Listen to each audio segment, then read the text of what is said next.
Hello and welcome to Renegade Files Short Drives number 7, The Red Night Vision Demons of Vietnam. I'm your host, Lex Gordon, broadcasting from the Jungle Villa Outpost, deep in the uncharted tropics. You are now in the company of outcasts. These Short Drives episodes are my presents to you for being a fan of the show. They do not replace the longer episodes, which still come out twice a month. As I mentioned in the last full episode, which was Renegade Files episode 87, the Westall UFO event, next Friday's Short Drive, on the last Friday in July, is going to be the last Short Drive episode I post in the main feed, so on your podcast app, wherever you listen. Because posting these every Friday, while also posting the deep dives twice a month, has confused the delivery algorithms. So I'm going to put all of the August Short Drives up as free and publicly available episodes on our Patreon page, so you can listen to them there, whether you are an RFA agent on Patreon or not. And thank you so much if you are. Full transparency here. This was an experiment that didn't work the way I thought it would. People have liked the short episodes. They've done really well.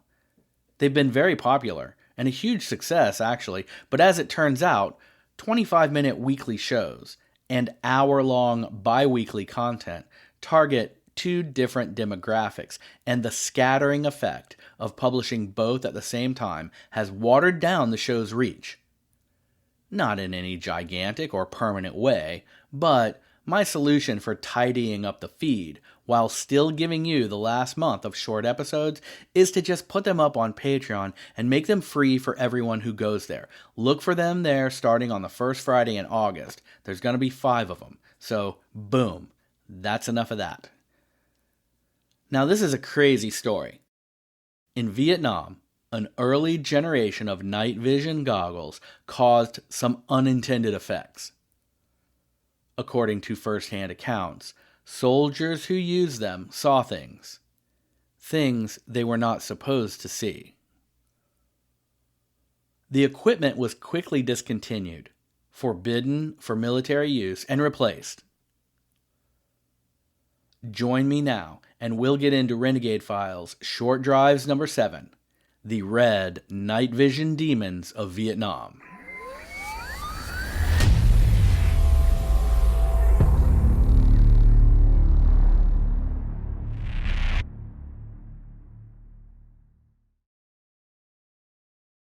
This episode concerns a piece of military equipment used in the Vietnam War that was reported to have some extremely strange side effects.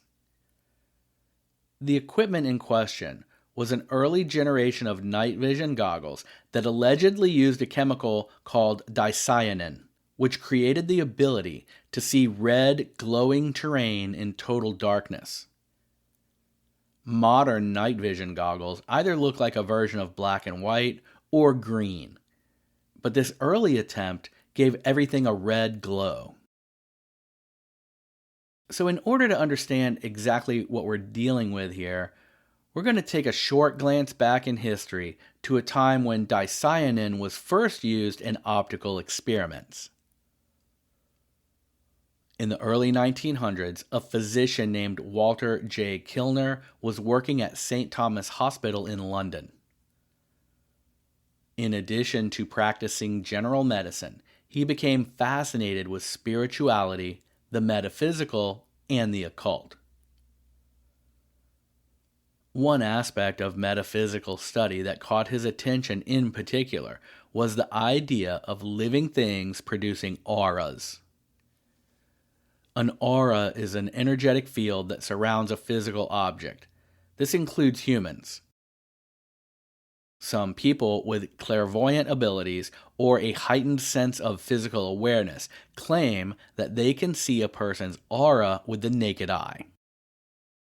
In the same way that someone's personality can differ from one person to the next, and even an individual's mood can vary from day to day, so too can the color and character of a person's aura change to reflect these underlying traits. allegedly.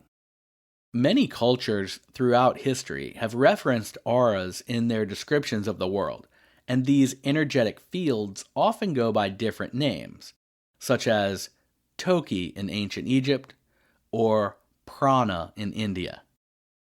And those specific words may have other connotations in their original forms, but for our purposes here today, they are essentially describing the same thing: the energetic field that a person's vibe generates, and that may or may not be visible.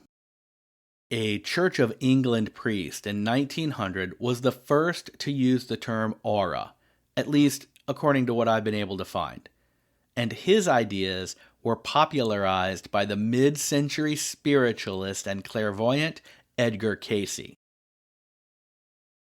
We dove into quite a bit of what Edgar Cayce had to say in Renegade Files episode 69, Finding Atlantis, Plato, Hemingway, and Epstein's Satanism, which is an incredibly popular episode, so be sure to go back and check that one out. Or you can share it with your friends by sending them a link to therenegadefiles.com and telling them to look for episode 69, Finding Atlantis. So the term aura came about in 1900 through some work that took place at the Church of England, and then Edgar Cayce popularized the word in his writings, and it's been a part of New Age and metaphysical language ever since. Cayce also elaborated on the idea that various colors of auras could be reflections of various character archetypes. So red might indicate passion or anger, yellow could suggest intellectual ability, blue might be a sign of calmness, green is said to reflect growth and healing, and purple is the aura of higher spiritual awareness and enlightenment. So, Dr. Kilner at the St. Thomas Hospital in London believed that everyday people could see auras with the help of certain tools. In 1908, he created something called Kilner screens. Kilner screens were glass viewing panes coated with a chemical called dicyanin. So at this time, spirituality was all the rage. This was the age of the seance, the fortune teller, and the soothsayer. The mystery schools, Madame Blavatsky, all of that. So when Dr. Kilner published his book called The Human Atmosphere in 1911, which detailed the use of his dicyanin-coated glass to see auras, the Kilner screens became something of a fad. His idea was that eventually he could train other doctors to observe people's auras using his Kilner screens, and by doing so, they could diagnose illness before it manifested in physical form. So dicyanin is a synthetic dye that had been previously used in photography, and it is scientifically proven to have the ability to filter certain bands of light. Dicyanin-treated glass can not only filter out some wavelengths of light, but it can also amplify and make visible other bands of energy not usually visible to the human eye. But it's extremely difficult to obtain these days because the substance has been banned basically worldwide. Some believe that the substance is banned because it not only allows everyday people to see auras, but it also lets you see into higher dimensions of reality. And that is something that the powers that be want to stop at all costs. The official explanations for why the substance was banned is because it is extremely toxic on a molecular level. And this is absolutely true. Dicyanin contains nitrogen atoms and atomic components which can be absorbed through the skin or inhaled, which can cause systemic toxicity, cell damage, nausea, vomiting, and chemical burns. It is also highly persistent, so if it gets into the water supply, it could poison reservoirs for decades. Nasty stuff. The Kilner screens, created in the 1900s, had this chemical coating applied between two panes of glass that were then sealed, which is why people were able to handle these objects without harm, as long as the glass didn't break. In the 1960s, the American military began to use some of Dr. Kilner's research in their pursuit of developing goggles that would allow soldiers to see in the dark, at least according to some accounts. Initial attempts at night vision made use of optics that allowed you to see infrared light. Infrared light is normally invisible to the human eye, but with these goggles you can see it. The catch is, for them to work, you have to use an infrared spotlight to light up whatever it is you're trying to look at. So in the modern definition of infrared goggles, these really aren't night vision, so to speak. They're just binoculars that can detect infrared light, and so you shine an infrared flashlight around, and these goggles can see the reflection that creates, but the naked eye can't. A lot of the inexpensive infrared night vision equipment that is sold today for hunters is actually modern versions of the old infrared goggles that incorporate a built-in infrared flashlight. So what you're looking at is just things lit up with your infrared spot. The problem with these back in the day, especially when we get into the conflict in Vietnam, is that using them is bulky and cumbersome.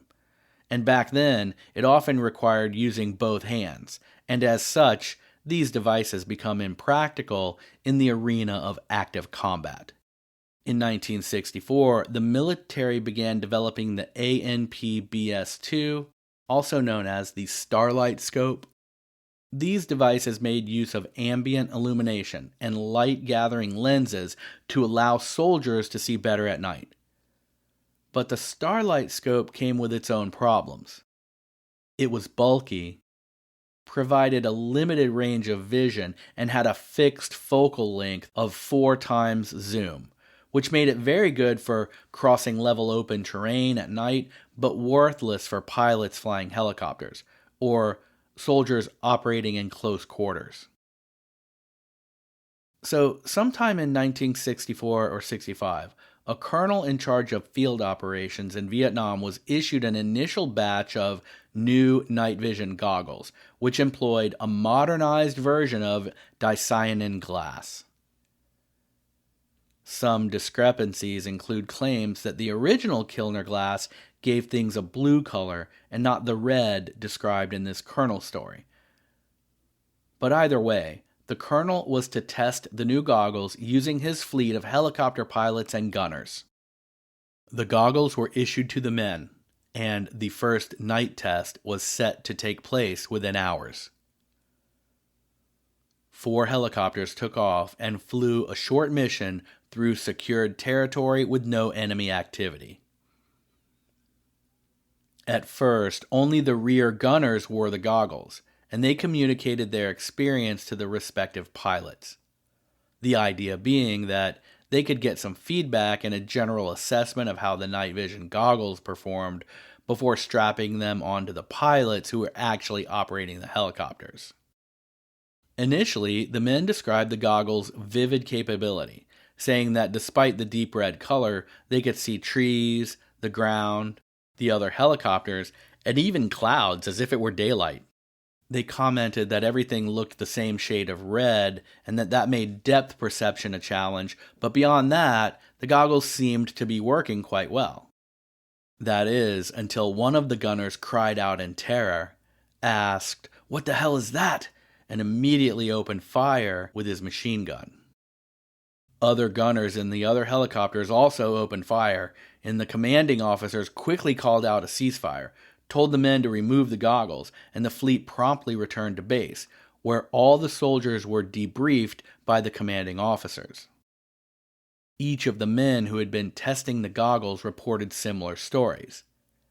As their eyes adjusted to the night vision optics, the red glow of their surroundings revealed strange, giant, winged demonic creatures flying out of the clouds and approaching their aircrafts on bat-like wings. They bared vicious teeth and outstretched claws. The men said these winged creatures looked like hideous, reptilian, horned devils, and they beset them from every direction. Some men said there were dozens, while others estimated hundreds. This story was told in detail many years later by the colonel in charge to his adult son. In the following weeks after the test, the same goggles were used on the ground. They were issued to the men in charge of patrolling the perimeter of the U.S. Army field base. The base was surrounded on the backside by a low barbed wire fence. Beyond that, a grass field about 30 yards wide with a tree line of dense jungle beyond. The front of the base faced the entry road and a low valley which sloped down toward a river. Nightly patrolmen would walk the entirety of the base, just inside the fence that surrounded it, in order to watch the grass field across the back and the road and valley in the front. Armed night watchmen were also stationed permanently at each of the 4 corners of the base. Both the stationary watchmen and the nightly walking patrolmen were issued these new red night vision goggles for testing. Once again, some of the men reported seeing winged demonic creatures descending toward the base from the treetops around the perimeter. Some soldiers fired at these creatures, and others requested psychological counseling, but all the while, to the naked eye, nothing could be seen. Eventually, the colonel in charge went out at night and joined the patrols to see what was going on for himself. He put on a pair of the goggles and was horrified to see exactly what the men had described. Giant, reptilian, horned, red devils, flying right up to the fence line with outstretched claws and screeching, fanged mouths. But when he removed the goggles, nothing was there. The entire night vision initiative was scrapped within 60 days, and all of the dicyanin goggles confiscated and taken away. Today, military-issue goggles from World War II are sold on eBay for hundreds of dollars, and these have red lenses, and many of the sellers claim that they are dicyanin goggles. But actually, all these are red-lensed goggles used by pilots in World War II to help them see tracer fire. Many theories have been put forth as to exactly what was going on here.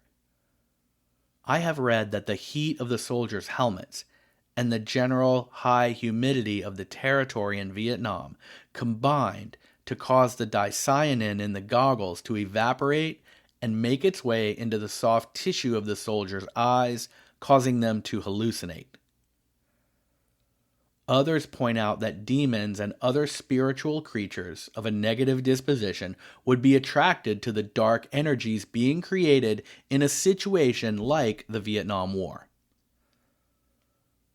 And that these specialized optics, which filter out some bandwidths of light, were amplifying others and enabled the soldiers to see into another dimension. While others chalk it up to hallucinations brought on by stress or the various recreational drugs that we know were part of the Vietnam experience, at least for some of the people there. And besides the colonel's story to his son, no official documentation exists to indicate the existence or use of red night vision dicyanin goggles in the Vietnam War. Even though, since this story has grown in popularity, many other veterans have come forth to corroborate this story. So, what do you think? A crazy experiment gone wrong? Goggles that let you see into another dimension? Demons just beyond the veil of our sight? Or simple hallucination by guys on the good stuff in the Vietnam War?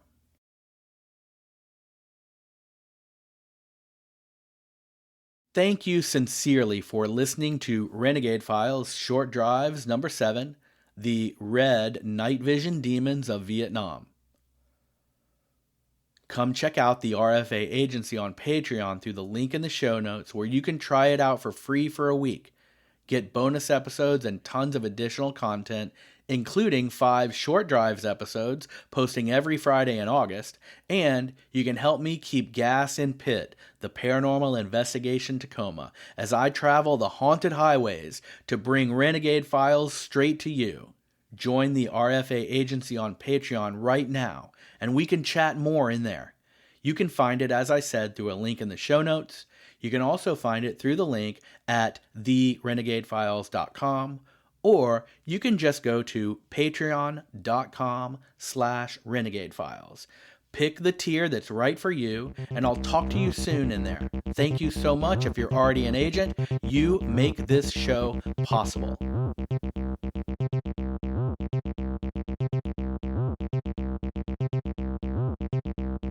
Until our next adventure, I am your host, Lex Gordon. Stay wild, cosplay child.